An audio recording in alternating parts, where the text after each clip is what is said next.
hay dos que son muy claros, el capital de trabajo y los activos fijos, ¿sí? Y hay uno que es los activos intangibles. Los activos intangibles, o algunos dicen el capital de preproducción, cuando hablamos de preproducción nos quedamos medio cortos, porque no solamente la preproducción tiene costos que, vamos a decir, gastos que uno tiene que, inversiones que tiene que hacer para que funcione, solamente la preproducción.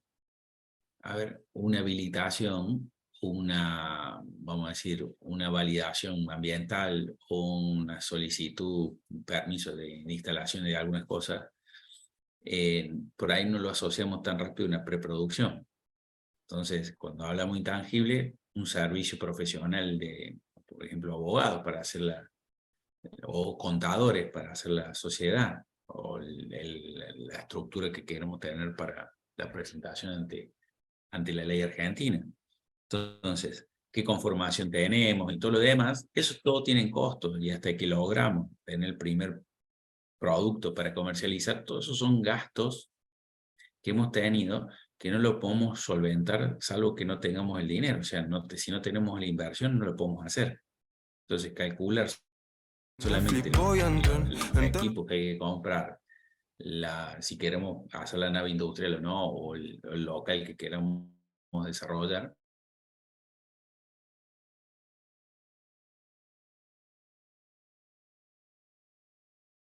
es de los componentes.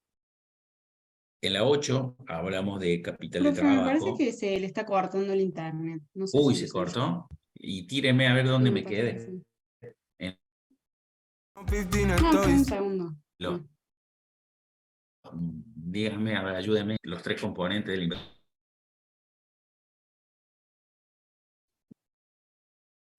Activo Capital fijo, de... preproducción y capital de trabajo. Bien. Digan, no digan inversión en activos, como dije, en preproducción. En intangibles pongan, ¿sí? Porque, por ejemplo, generar la marca, desarrollar la marca en publicidad antes que vos comercialices, es una inversión. O vos vas a hacer recién a hacer mostrar la marca cuando tenés un producto para vender. ¿Se entiende? Entonces, inversión en activos.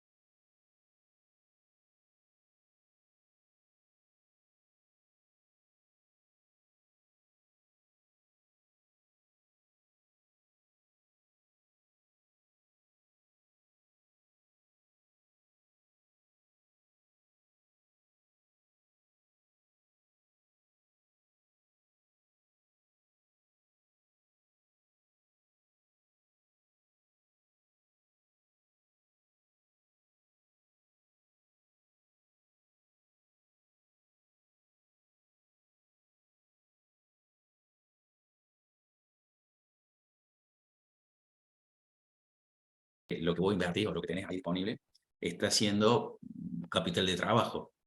Si es muy alto, quiere decir que vos, vamos a decir, tenés un inconveniente porque estás financiando vos ese capital de trabajo. Y lo ideal es que te lo financie ¿quién? Los proveedores. ¿Mm? Cuanto más chico es, mejor te va. ¿Se entiende? Ahora, cuando hablamos de un indicador reducido, estamos hablando de que vos tenés el capital mínimo para producir, ¿no? Profe, Sí, ¿puede ser que la tasa esta tiene que ser menor a 1, por ejemplo, o sea, entre 2,5 y 1 para lo del capital de trabajo? a ver, 2,5 y 1, lo que te estoy diciendo es que tu capital es 2 veces más que tu inversión, tu capital total. Claro. Si vos tenés un alto porcentual, ¿sí? Un alto porcentual de capital de trabajo, vamos a decir, para visualizarlo rápido, usted tiene mucho stock, ¿sí? Vos tenés mucho stock. Y tenés muchas materias primas, y tenés muchas dinero. Todo ese dinero, si vos no lo comercializas rápido, lo tenés parado. O sea, tenés Claro. una inversión para tenerla parada. ¿Es conveniente tener mucho stock o es conveniente tener mínimo stock? Y lo Que, razonable, porque si vos no movés ese capital, no tenés cómo afrontar las deudas a corto plazo, digamos. claro, a ver, cada rubro tendrá un punto de equilibrio, pero lo que uno busca siempre es tener el menor stock posible, porque stock y, vamos a decir, materias primas paradas, otra cosa está en proceso de producción, ¿sí? Está en proceso de producción, desde que entra hasta que sale, vamos a poner un proceso muy largo, 2 meses, bueno, ese es todo el valor agregado que vos le vas metiendo en esos 2 meses. O sea, al mes 3 tendría que estar vendido, y si es posible, cobrado, ¿sí? Para que vos vuelvas a meter otro producto y vuelvas a salir de la línea, o de la producción, lo que sea. ¿Por qué? Cuanto vos más stock tenés parado, es más dinero que vos lo tenés sin movilizar. ¿Y vos cómo generas dinero? ¿Cómo se genera el dinero? Y Vendiendo y con comprando. venta y Vendiendo, haciendo, producir, vende, comprar materia prima,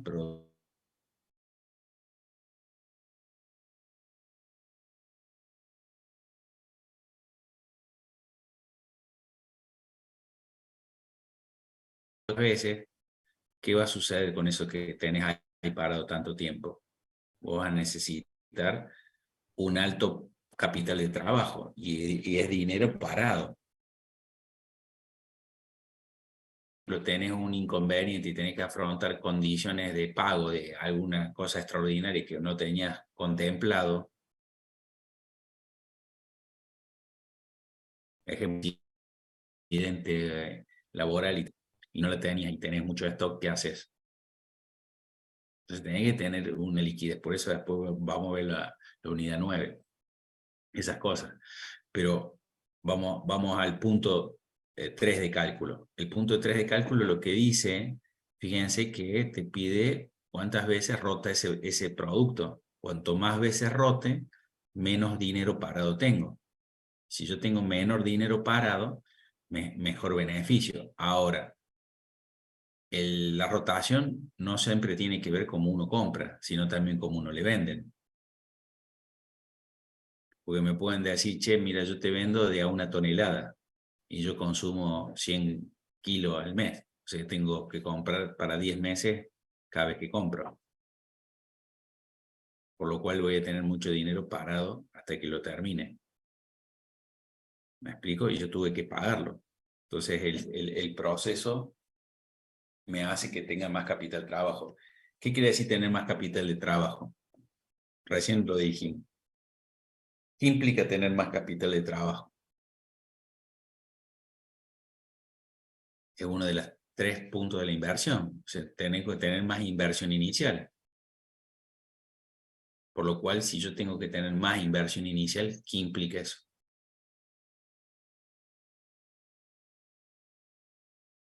¿Qué implica para ustedes tener más inversión?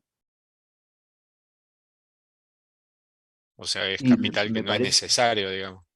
Claro, yo podría tener capital produciendo otro bien o a lo mejor destinado a otra cosa. O, por ejemplo, si soy un inversor, no es lo mismo poner 100 que poner 120. Entonces yo puedo desistir de un proyecto porque tengo que poner más dinero de lo que pensaba poner. Entonces, como segundo, si vos tenés más inversión inicial, ¿qué va a implicar? El BAN, el TIR y todo lo demás va a ser más perjudicial, porque yo tengo que recuperar todo ese dinero. Entonces, la parte de capital de trabajo, hay que tratar de buscar cuál es la mínima expresión para que funcione la empresa, ¿no? No porque buscar cero para que no trabajen. Entonces, fíjense que tenemos 3 formas de calcularlo y cada una dice cosas diferentes. Una dice, che, en los balances, ¿cómo me va a cerrar? Que eso no me sirve para mí para trabajar o como por el proyecto revisarlo, no me sirve. Solamente es un estado contable, que es una foto de un momento. Imagínense que yo las ventas los compro en diciembre, el 1 de diciembre, y el balance me cierra el 31 de diciembre. La foto entre el activo y el pasivo me puede ser muy perjudicial. ¿Entendés? A lo mejor tengo un gran apalancamiento de los proveedores, y los proveedores a lo mejor le puedo comprar y pagarle en muchísima cuota o con mucho delay, y eso también es bueno. Entonces, por ahí me conviene sobreestoquearme porque me financio con el proveedor. Si el proveedor me espera 6 meses para pagar. Difícil que hoy suceda eso, pero hay productos que pueden ser porque el cliente, o sea, el proveedor espera venderte un gran volumen. Entonces te dice, che, te doy el producto y en 6 meses me empezás a pagar. No sé, esos son también, vamos a decir, cosas particulares, pero la generalidad tiene que ver con esto. Cuanto yo el capital de trabajo más reducido tengo, más exacto es, menor porción de inversión tengo que destinar para eso. Sobre el activo fijo,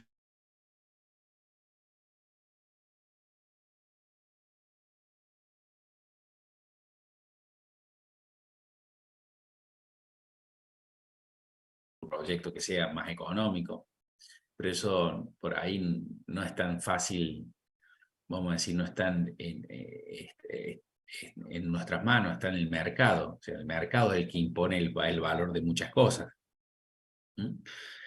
Pero sí vamos a decir, capital de trabajo, tratar de tener lo mínimo indispensable. Entonces, de la 8 que vimos, y después viene en la 8 la implementación, el cronograma de implementación, hay algunos pasos ahí, pero para que se entienda que la implementación no es tan solo un GAN. Vamos con la 9. Ahí siempre hay 2 preguntas. Indique vamos a decir, los análisis financieros o los indicadores financieros y los de rentabilidad. Hay una gran diferencia entre rentabilidad y financiero.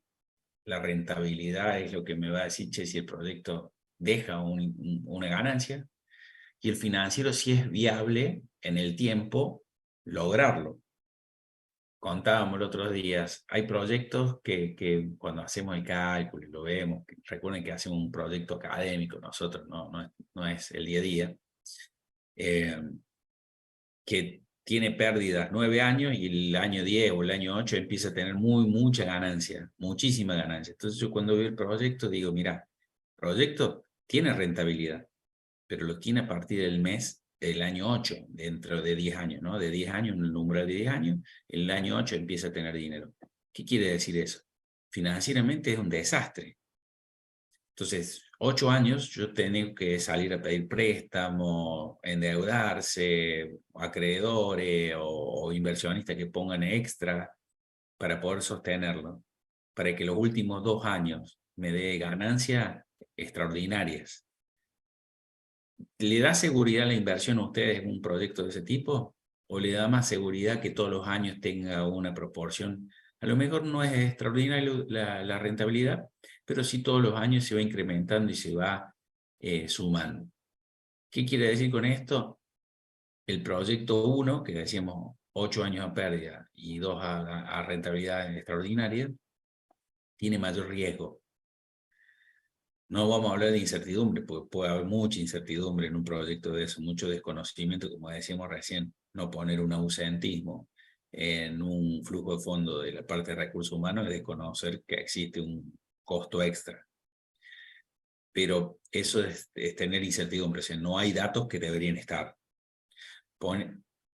Vamos a suponer que están todos los datos que tienen que estar, entonces podemos valorar que ese proyecto es muy riesgoso, porque, vamos a decir, solamente en los últimos 2 años, y si cualquier situación que exista puede modificar estos parámetros, hay que verificar las variables sensibles, que ya lo vamos a ver en la 9. Entonces, es muy complejo. Entonces, cuando tenemos que tener claro, no tenemos que buscar los dos. Bueno, hay definiciones. ¿Qué es un análisis de rentabilidad? Bueno, hay indicadores fijos, móviles, algunos incluyen todo el proyecto, como el BAN o la TIR, y algunos que identifican situaciones puntuales en un año puntual. ¿Cómo se hace normalmente en un proyecto? Todos los años se tienen que hacer los estáticos y los dinámicos, lo que abarcas todo el año. ¿Por qué se actualiza el BAN? Para poder comparar proyectos en las mismas condiciones del día de hoy. Porque yo no sé qué va a suceder en 5 años, en 10 años, 20 años. Puedo tener un gran estudio de mercado, que el país sea muy estable, pero no sé, puede controlar. O sucede una situación como pasó en el 2008, que las bolsas se cayeron por el tema de inmobiliario, y algo que no estaba contemplado. Entonces, hay situaciones que pueden suceder. Uno no tiene la bola de cristal, pero sí sabe lo que sucede, por eso se actualizan los datos. El tema de análisis financiero, bueno, hay lo mismo. Tenemos algunos que son dinámicos y otros que son estáticos. Normalmente lo uno que mira son la liquidez, las relaciones, vamos a decir, con los capitales. Hay uno que es muy interesante, que es el BEA, que recién le preguntaba, ¿qué sucede si hay suma valor o destruye valor? Bueno, fíjense que hay dos componentes. Hay las utilidades menos el capital total por vamos a decir, un índice que tiene varios componentes, que tiene que ver con las deudas, con el capital. ¿Qué dice eso? Que si yo pongo el dinero en el banco, me da más rentabilidad que ponerlo en un proyecto de este tipo. Entonces, cero riesgo, que ponerlo de dinero en un banco, a ponerlo dentro de ese proyecto. Entonces, eso es lo que está comparando esos dos puntos. Utilidades menos el capital que puse por lo que cuesta el dinero. O sea, ¿cuánto me podrían dar por ese capital? Si es positivo, el proyecto supera y me genera más ganancia que esto. Si es negativo, tendría que tenerlo en el banco como beneficio. Entonces, financieramente no es bueno. No quiere decir que el proyecto no esté dando utilidades, porque las utilidades lo vemos en los estados de resultados. ¿Qué más de la unidad 9? Los criterios de selección de proyectos de dominancia, o sea, elijo el que mejor tengo, me llegan 4 proyectos, elijo el mejor o el que más rentabilidad me da. O si yo decido también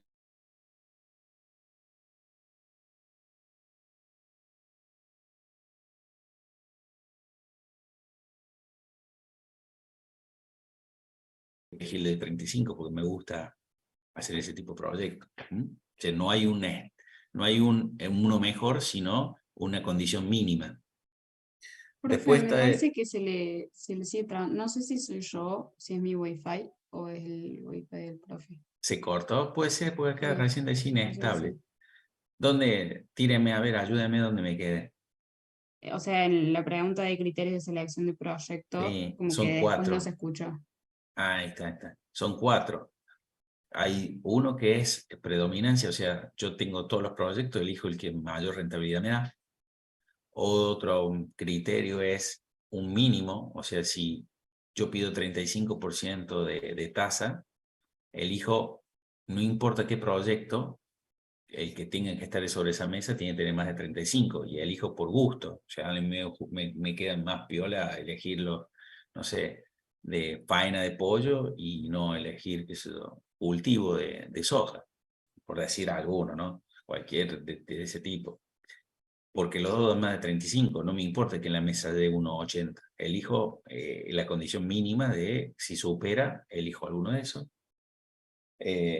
Después está el valor esperado,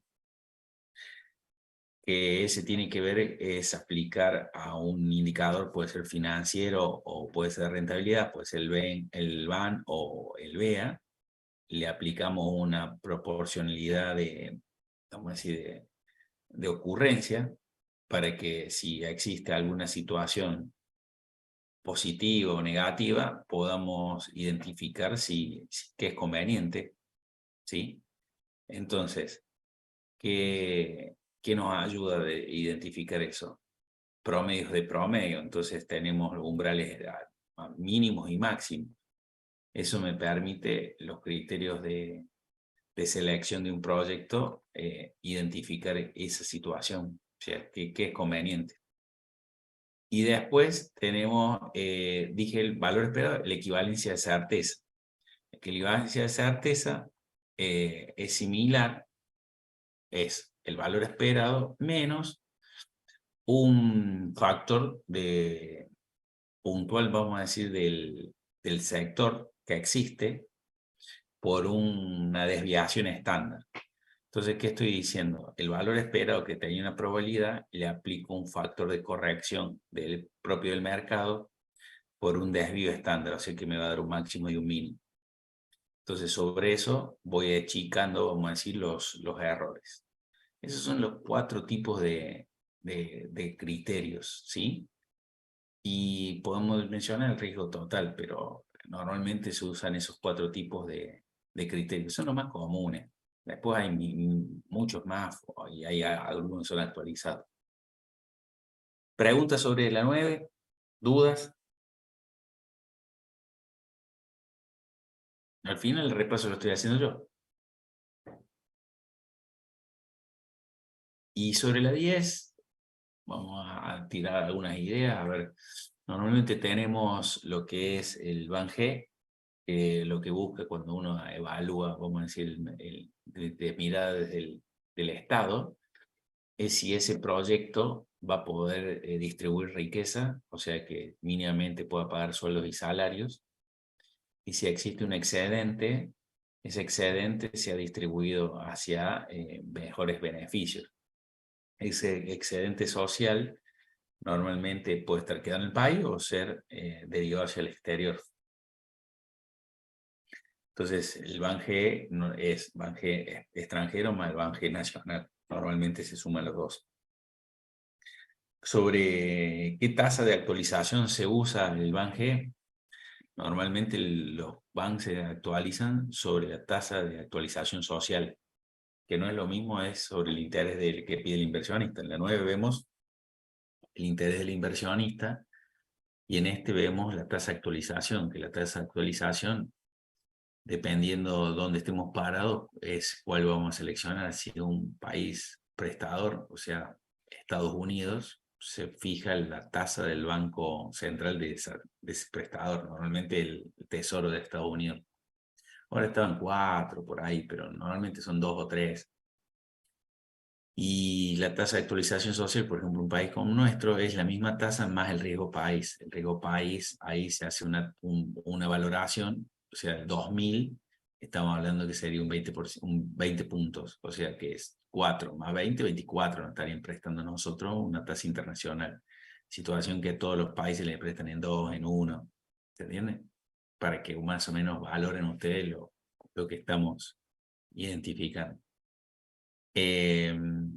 Si un Estado lo que primero ve es saber si ese BAN es positivo, quiere decir que su prueba vamos a decir, de eficiencia es absoluta, o sea, si puede pagar solo los salarios, ya te dice que es absoluta.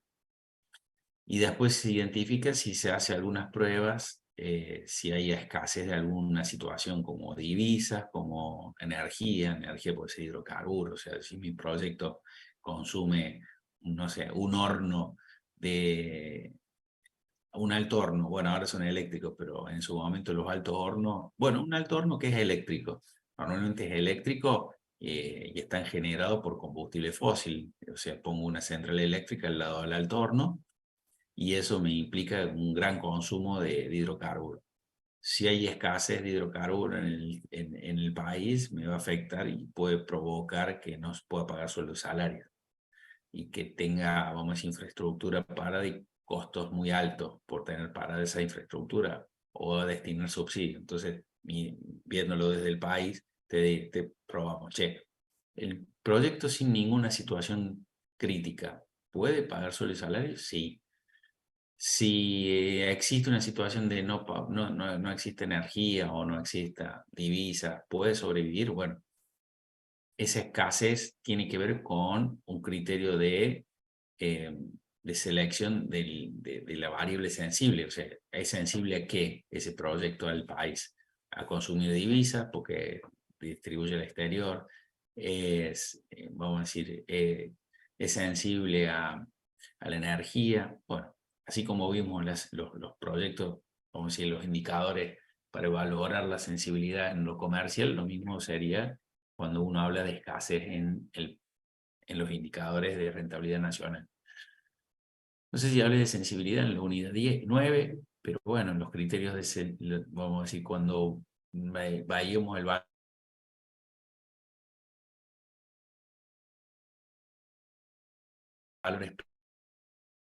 esperado, normalmente y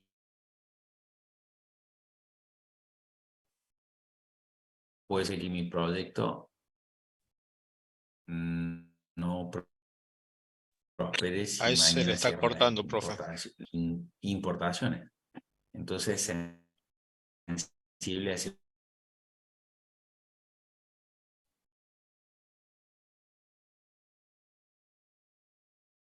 ¿Qué pasa si me aumentan los materiales primos o tengo que aumentar el precio? ¿El proyecto se cae o no? ¿Tiene la misma rentabilidad? Bueno, esto cuando hablamos de los criterios de selección de proyectos, tiene que ver por eso, sobre qué pruebas hemos puesto el proyecto para saber que sus máximos y mínimos se encuentran dentro de los rangos de lo esperado del inversionista. No sé si me explicáis, o sea, si yo tengo una variable sensible que es el precio y aumento el precio en un 30%, ¿queda dentro del rango de lo que me pedí el inversionista? Si ese proyecto cumple esa condición, podemos ofrecerle al inversionista que tiene una cobertura más flexible de, vamos a decir, o es más elástico en un 30% de su proyecto. Entonces, cuanto más elástico es, o más rango existe de cobertura, más fácil es para un inversionista decidirse sobre ese proyecto. ¿Por qué? Porque le da más seguridad, menor riesgo. Recuerden, primer paso es incertidumbre, desconocer o no tener toda la información necesaria para hacer el proyecto. Si eso se cumple, después existe un riesgo que es normal de cualquier negocio. Ese riesgo puede variar en función de las probabilidades de ocurrencia de cada situación. Y si nosotros le aplicamos una probabilidad, no chupándose el dedo, diciendo, no, una probabilidad estadística en función del historial que existe, que normalmente no lo hace un ingeniero industrial, sino que tenemos que solicitarlo por algún especialista de esto, lo podemos hacer una industria, no quiere decir que no se pueda hacer, todo podemos hacer. El tema es que normalmente tenemos con un especialista en el tema que nos dé esta información y no con esto podemos trabajar. Por eso, cuando hablamos de un estudio de oportunidad que tiene una información de un año, no podemos ver todas estas variaciones que pueden existir durante un proyecto de 10 años. Si nosotros vemos un año, no vemos, vamos a decir, no vemos estacionalidad de situaciones. O sea, lo mejor se estanca cada 3 años, porque así es el mercado, o todos los veranos se cae. Si tenemos información de muy corto plazo, todas esas situaciones las perdemos. Bueno, le hice un pantallazo general. Ahora los escucho. Preguntas y si no, están liberados. El jueves que viene, que lo vamos a tener virtual, vamos a hacer no este ejercicio, sino solamente consultas de las dudas que tengan.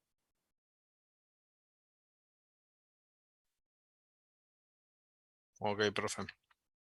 ¿Sí? ¿Quedó claro algunas cosas? O sea, lo que fuimos haciendo es como un repaso. O sea, no me metía de decir indicador por indicador, cosas, porque eso ya lo vieron en clase. Pero sino cómo es la relación de todo vamos a decir, el programa de estas últimas 5 unidades, 6 unidades. 5 unidades. ¿Listo? Sí, pues, profe, por lo menos por mi parte. Nos llevamos el Bueno, pantallazo como para sí. hacer foco en los temas y en los puntos que mencionó, digamos. Sí, me gusta que me toren y que me hagan preguntas, porque si no, el día del examen, las preguntas hago yo y a lo mejor ustedes me hubiesen preguntado y vamos sacando dudas. Ujú. Pero bueno, espero el jueves que viene que me hagan y me tienen que matar preguntas, Sí, porque ya deben haber estudiado y ya saben cómo es el proceso. Estas sí, clases son por ahí las integradoras y las que sacamos las dudas que por ahí después por dónde van los temas. exactamente. Bueno, listo, liberados. Gracias por estar y nos vemos. No sé, sí, laburen sobre eso, sobre lo que hablamos. El jueves que viene los espero. Ok, Traten de profe. conectarse porque vamos a hacer ahí las preguntas Sí, con más. ahí estamos llegando, por lo menos en mi caso llegamos tarde porque nos liberamos tipo justo como 10:15, 10 menos cuarto de la última clase que tenemos en los Facu, así que Ya está medio complicado. Bueno, no se sí, no. preocupen, ya saben, me pueden escribir el celular, no tengo drama responderle, salvo el mismo día del parcial. Ese día no le respondo a nadie. Recuerden eso, porque me vuelven loco ese día y no puedo laburar. Sino. Cualquier otro día me van preguntando tranqui, pero después el último día están todos como de loco.